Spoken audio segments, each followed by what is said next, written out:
No vídeo de hoje, pessoal, vou estar mostrando para vocês como a gente pode construir um set de RPG industrial incrível para estar utilizando nas nossas sessões e nas nossas aventuras de RPG.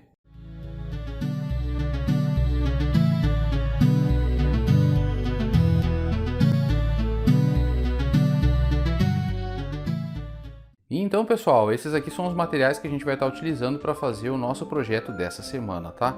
Basicamente o que a gente precisa, pessoal, é encontrar alguns pedaços de papelão duplo, tipo esses aqui que eu estou mostrando para vocês, e a gente vai tentar montar. Se a gente não conseguir inteiro, pessoal, eu não tinha as peças inteiras, eu acabei emendando, tá? A gente vai ter que utilizar para esse sistema que eu estou fazendo aqui agora, dois pedaços de papelão de tamanho 30 por 30, que nem esse aqui que a gente vai colar para fazer a base da nossa sala.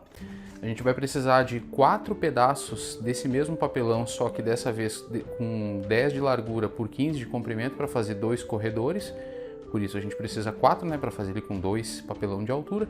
A gente vai utilizar algumas tiras de papelão também com a largura de 2,5 cm, né, 1 polegada, que a gente vai utilizar para fazer os muros que ficam ao redor dessa sala e desses corredores, tá, pessoal? E como ferramentas a gente vai estar utilizando basicamente fita crepe, cola branca, estilete e tesoura. E para fazer as casas, pessoal, do nosso tabuleiro ali, dessa vez eu vou estar mudando da escala 2,5 para a escala 3, tá? Antes eu fazia as minhas casas com 2,5 por 2,5 centímetros. E aí agora eu peguei uma pastinha dessas de guardar folha de ofício velha que eu tinha aqui, ó. E eu recortei, que ela é de um papel cartão, ó. A gente vai estar utilizando quadradinhos de 3 por 3, que é para a gente estar jogando aí Call of Cthulhu, Warhammer, né, o 40K, Necromunda, entre outros aí, especialmente nesse tamanho para caberem aquelas miniaturas da Gulliver que eu estou customizando para RPG. Basicamente é isso aqui. Para começar o nosso projeto, então, pessoal, a gente vai pegar aí um pouco da nossa cola branca e a gente vai aplicar nessas peças de papelão aí, a gente vai unir elas, tá? A gente vai colar uma na outra para fazer uma peça mais rígida, né, um pouco mais sólida da gente trabalhar. A gente vai prender todas essas peças aí utilizando fita crepe, pessoal. Nem precisa tirar essa fita crepe para fazer o acabamento depois, até pode deixar ela aí, não tem problema nenhum. E a gente vai fazer isso tanto para as peças dos corredores, como para essa peça principal aí, que vai ser um salão que a gente vai fazer, tá, pessoal? Um detalhe importante aqui da gente de destacar para vocês é o seguinte: depois que vocês passarem cola nessas peças maiores, atentem para colar uma na outra com o sentido dos veios do papelão ali de forma perpendicular, ou seja, um papelão virado com as ranhuras para um lado e o outro para outro. Isso vai fazer com que ele fique muito mais rígido, né, muito mais sólido, e depois aí para deixar secando a gente vai colocar alguma coisa pesada em cima e vai ficar tudo legal. Em seguida eu vou pegar aquele papel cartão ali, pessoal. Vocês podem estar utilizando cartão de visita, pasta de folha de ofício, qualquer material que vocês tenham aí que seja mais do tipo acartonado. E a gente vai recortar aí pelo menos uns 100 quadradinhos de 3 por 3 centímetros. Na sequência, pessoal, eu desenhei um grid nesse meu tabuleiro principal. A gente vai fazer isso nos corredores também, que vai servir como uma régua para a gente colar bem certinho as casas no lugar. Algumas casas eu marquei com X porque eu vou colar esses pedacinhos que estão recortados de uma forma um pouco diferente, porque eu vou utilizar eles para fazer alguns painéis eletrônicos que vai ter no chão, né? Tipo de umas comportas assim que vão ser fixadas no concreto. Eu também desenhei alguns círculos, como vocês podem ver ali, pessoal. E aonde tem esses círculos a gente vai cortar o nosso papelão ali de forma bem cuidadosa, de forma que a gente consiga arrancar a camada superior do papelão. Dá para fazer isso enquanto o papelão está secando, que fica um pouco mais fácil também. A gente vai pegar aí, pessoal, com a própria mão ou com a ajuda de alguma ferramenta, a gente vai puxar de forma delicada ali até conseguir arrancar aquele papelão ali, ó, mantendo a camada de papelão que tem embaixo. A gente vai fazer esses buracos aí, pessoal, mas essas casas elas vão ser jogáveis também. Simplesmente a gente vai colocar algumas tubulações ali para que elas fiquem aparentes no chão. Em seguida a gente vai pegar canudinho, pessoal, né, desse de bebida. Pode ser canudo de plástico, pode ser canudo de papelão. Esse que eu estou usando ele é um canudo de papel, tá? A gente encontra isso aí em casas de R$ 1,99, é bem tranquilo de achar. E a gente vai cortar alguns pedaços mais ou menos ali do tamanho, né, desses nossos buracos, pessoal. A gente vai cortar eles e encaixar eles ali no lugar. E aí a gente vai colar essas peças no lugar ali, pessoal. E a gente vai fazer isso para todos esses buracos que a gente fizer. Não tem uma ordem específica, a gente vai fazer bem a esmo mesmo, essas casas diferenciadas. Isso aí é só para dar um detalhamento que vai deixar um pouco mais realista, já que a gente vai fazer um tabuleiro com estilo industrial. A gente vai fazer isso aí nos corredores também, tá bem, pessoal? Depois que a gente fizer essa fixação ali, pessoal, né, dos nossos canudos, né, enquanto já ainda estiver secando, né, não tem problema nenhum, a gente vai passar a cola e colar aqueles outros pedaços que seriam os terminais eletrônicos que tem na parte do piso. Podem fazer quantos vocês quiserem, eu acabei fazendo ele meio simétrico mesmo. E depois a gente vai aproveitar que está com a cola na mão e a gente vai começar a fixar os quadradinhos que vão ser as casas normais de jogo do nosso tabuleiro. Eu vou deixar algumas sem colar para ficar parecendo que a lajota ela foi arrancada, tá pessoal? Mas isso aí é bem a esmo, colhem da maneira que vocês acharem que fica mais legal. Depois aí pessoal, a gente vai aproveitar e pegar a nossa pistola de cola quente, pode colar com cola branca também, não tem nenhum problema, mas eu vou usar a cola quente para ser mais rápido. E a gente vai passar aí uma camada de cola e prender aquelas tiras de papelão que tem 2,5 de largura ali, para fazer as paredes desse nosso tabuleiro principal. Eu não vou fazer essas paredes nos meus corredores por uma questão de que fica mais fácil da gente guardar. No tabuleiro principal aqui, pessoal, depois eu vou colar alguns barbantes aqui para fazer um cabeamento que vai estar passando entre esses painéis. E a parte em volta aqui do meu tabuleiro eu revesti, como vocês podem ver ali em cima, né, das paredes de papelão, com papel cartão. Eu também já recortei aonde vai ser as portas, pessoal, eu decidi fazer portas em todas as laterais e depois eu vou fazer uma peça que ela vai encaixar aqui em cima e vai servir como uma porta. Isso vai ser um vídeo de acessórios desse tipo de tabuleiro aqui que eu vou fazer mais pra frente, mas por enquanto basta vocês fazerem, né, com esse mesmo papel cartão ali o revestimento, né, daquela parte corrugada do papelão e aí a gente vai revestir a lateral. Para revestir as laterais, pessoal, eu vou estar utilizando capa de caderno. Eu recomendo que vocês utilizem um material bem rígido, tá? Pode ser o EVA, pode ser um papel mais fino também, mas eu recomendo que vocês utilizem ou a capa de caderno ou um papel Paraná, porque isso vai dar uma resistência maior, uma durabilidade maior para essa nossa peça, sem falar que vai deixar com um acabamento mais profissional. Depois que a gente fizer essa fixação das bordas, pessoal, a gente vai pegar uma daquelas bandejinhas de isopor, isso aqui é um styrofoam, né? Aquelas bandejinhas que vêm em pizza. A gente pode comprar essas bandejas separado em casa de embalagens ou a gente pode aproveitar aquelas que vêm nas pizzas que a gente compra para não ir fora.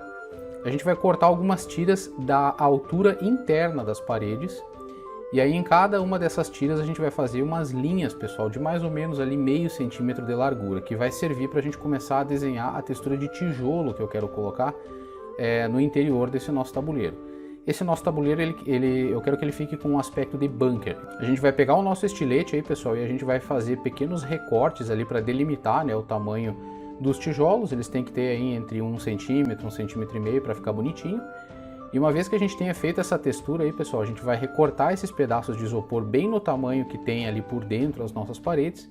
E a gente vai utilizar aí um pouco de cola para madeira. Por que é para madeira? Porque ela é de base PVA, ou seja, ela é uma cola muito forte para unir materiais de densidades diferentes, que é o caso do papelão e do isopor. No final, pessoal, o que a gente vai ter é mais ou menos isso aqui. A gente vai revestir todas as paredes internas ali, como vocês podem ver aqui, ó. E aí, no caso da minha, ali ficou uma frestinha embaixo ali das paredes que eu preenchi com cola quente. Como vocês podem ver aqui nesse canto, pessoal, uma dica bem legal aí, uma forma de vocês realçarem esse detalhe de tijolo é o seguinte: depois que vocês fizerem o recorte ali, né, faz o desenho, passa o estilete bem de leve em cima, só para demarcar, né, o tijolo, e aí vem com uma caneta Bic e vai desenhando esse tijolo em cima dos recortes. Isso vai amassar o isopor para dentro e vai dar essa textura legal. A próxima etapa, então, pessoal, é partir para a pintura. Esse nosso modelo aí a gente vai começar cobrindo com aquela tinta de piso, tá, pessoal? Que ela é uma tinta acrílico fosco, pode usar tinta PVA ou spray também, não tem nenhum problema. Mas o ideal é passar umas 2 demãos para ficar bem preto. A gente vai passar isso em todo o nosso material, pessoal, especialmente ali na parte dos tijolos, para deixar aqueles veios ali bem pintadinhos, para não aparecer nada, né, das cores originais desse nosso material, afinal é um material reciclado. E em seguida a gente vai pegar uma tinta PVA cinza, pessoal. Vocês sempre me veem utilizando uma tinta alumínio para fazer pedra, mas nesse caso aqui, como eu quero que as placas elas tenham um aspecto de cimento, né, de concreto, a gente vai utilizar um pincel quase seco aí com a tinta PVA cinza. A gente vai deixar alguns quadrados sem pintar, tá, pessoal? Porque a gente vai fazer uma textura que vai dar aquele realce do industrial. Para isso, nesses quadrados pretos aí, pessoal, bem a esmo, vocês vão escolher onde que fica mais legal. A gente vai pegar uma tinta PVA amarela e a gente vai fazer algumas listras aí que tenham mais ou menos 1,5 centímetro de largura aí. E a gente vai pintar bem a olho. Não se preocupem, pode borrar, não tem problema nenhum. Afinal, a gente vai fazer todo um trabalho de sujar essa nossa peça depois para deixá-la mais realista. Para fazer a pintura da textura de tijolo ali, pessoal, a gente vai utilizar uma tinta PVA marrom claro. Passem ela em uma demão só, sem encharcar ali os veios entre os tijolos, assim ela vai ficar bem legal. O próximo detalhe aí, pessoal, a gente vai fazer com uma tinta marrom de tom avermelhado, se vocês tiverem. Pode ser uma tinta guache, essa que eu estou usando é tinta guache, tá? Sem problema nenhum. E a gente vai usar essa tinta para pintar o interior ali, onde a gente tem aquelas tubulações, né? Como se elas estivessem enferrujadas. E a gente também vai utilizar essa tinta para sujar todo o nosso piso e deixar ele com aquele aspecto de bem envelhecido. Depois que a gente fizer isso aí, pessoal, eu vou estar utilizando a tinta alumínio, agora sim, a gente vai estar utilizando a esmalte alumínio, para pintar aquelas, entre aspas, comportas de metal, aqueles painéis eletrônicos que teria no chão, que inclusive vão ser elementos, né, que podem ter função narrativa nas nossas aventuras. Depois que todo esse material secar, pessoal, a gente vai pegar um pouco de tinta aí, pode ser uma tinta meio avermelhada, pode ser uma tinta meio alaranjada, eu estou utilizando uma tinta em cera que é bronze. E a gente vai utilizar ela para pintar as tubulações e fazer com que elas se destaquem dentro daqueles buracos marrons. E por último, mas não menos importante, pessoal, a gente vai pintar o cabeamento que a gente colou na forma daqueles barbantes de algodão, né, em cima do nosso tabuleiro ali. A gente vai pintar eles de vermelho, pessoal, né, bem um vermelho vivo que se destaque do chão. E assim a gente vai conseguir dar aquele retoque final para o nosso tabuleiro, para que ele pareça realmente saído de uma aventura sci-fi. E esse aqui é o resultado do nosso vídeo da semana, pessoal. Olha que incrível o que a gente é capaz de fazer, pessoal, com um amontoado de papelão, tintas básicas e técnicas muito simples. A gente está conseguindo aí criar, pessoal, tabuleiros muito legais para estar utilizando nas nossas aventuras. Esse meu tabuleiro eu não invernizei ainda, porque a tinta vermelha ainda está secando. Eu recomendo que vocês passem um pouco de cola branca em todo ele, que ele vai ficar com um aspecto mais brilhoso e vai fazer com que a tinta, né, com que a pintura dele dure por muito mais tempo. Na parte de baixo a gente pode revestir ele com EVA ou com camurça ou pintar ou deixar assim mesmo, não tem problema nenhum. Basicamente esses aqui são os modelos de corredor modular que eu vou estar fazendo também para os outros estilos. A nossa sala principal aqui, pessoal, como vocês podem ver, ela ficou com um aspecto bem de bunker velho mesmo. Eu queria que ele ficasse com um aspecto de uma instalação militar antiga, onde experiências tecnológicas ou até nefastas eram feitas, né? Essas aventuras que eu estou escrevendo para jogar no Call of Cthulhu, que inclusive eu vou gravar e vou trazer aqui no canal, elas vão se passar durante a Segunda Guerra Mundial, a gente vai lutar contra nazistas, então a gente vai visitar muitos bunkers, cidades destruídas, metrôs, bem naquele estilo dos jogos Until We Die, também o Valiant Hearts, que é da Primeira Guerra Mundial, né? E também o Metrô 2033, o Metrô Exodus, que saiu aí recentemente, eu acho que uns 2 anos atrás, que mostram as cidades destruídas pela guerra, né? Então a gente vai jogar muito no subterrâneo, as minhas aventuras elas vão se passar muito nesse tipo de tabuleiro. A gente também vai estar produzindo, pessoal, nos próximos vídeos aí, outros sets de tabuleiros bem nesse formato, com corredores 3x6, aliás 3x5, com essas salas de 9x9 também, só que eu vou fazer elas em outros estilos, com trilhos de metrô, com shoppings destruídos, com áreas inundadas e cheias de musgo, construções não só com esse estilo militar, mas também assim, campos de refugiados, bibliotecas soterradas, porque eu quero que a maior parte desse nosso RPG, né, dessas nossas aventuras de RPG, ela seja travada no subterrâneo. E os mapas que vão se passar na superfície, eles vão ser todos cobertos com uma espécie de carne, que vai ser uma projeção da dimensão desse Ogorá e de Cthulhu que eu vou trazer para as minhas aventuras e eu tenho certeza que vocês vão achar muito legal. E basicamente é isso aí, pessoal. Esse foi o vídeo da nossa semana. Eu espero que vocês tenham gostado desse vídeo. Se vocês gostaram do vídeo, pessoal, peço que vocês, por favor, considerem deixar uma curtida no vídeo, se inscrever no canal, compartilhar o nosso material com os amigos nas redes sociais e comentar aí embaixo, né? Tá motivando nós a trazer cada vez mais material para vocês aqui no YouTube. Obrigado por vocês que assistiram até o final, uma ótima semana para todos, um grande abraço e até mais.